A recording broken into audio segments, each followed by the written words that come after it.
ఈరోజు నేను ఈ సందర్భంగా మనవి చేస్తున్నాను, ఏవైతే తుక్కుడే గ్యాంగులు ఉన్నాయో భారతదేశాన్ని ముక్కలు ముక్కలు చేయాలని, భారతదేశాన్ని నిర్వీర్యం చేయాలని ఏవైతే తుక్కుడే గ్యాంగులు ఉన్నాయో అవన్నీ కూడా ఈరోజు జంతర్ మంతర్లో చేరిపోయాయి. ఆ తుక్కుడే గ్యాంగులన్నీ కూడా ఈరోజు జంతర్ మంతర్లో వేదిక చేసుకొని కుట్రలు చేస్తూ ఉన్నాయి.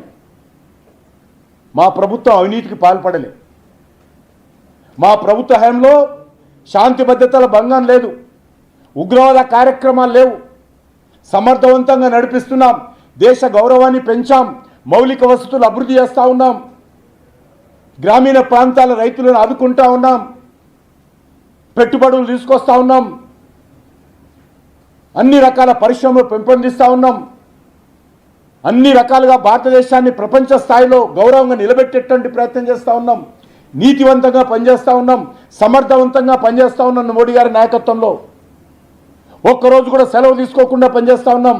దానికి రాజీనామా చేయాలా?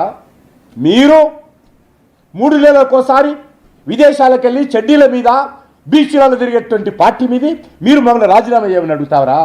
మీ నాయకుడు అడ్రస్ లేకుండా, ఎవరికి చెప్పా పెట్టకుండా బీచ్లలో ఎవరి పోటీ తిరుగుతున్నాడు, ఎందుకు తిరుగుతున్నాడు, ఎవరికైనా మీ పార్టీలో చెప్పాడా?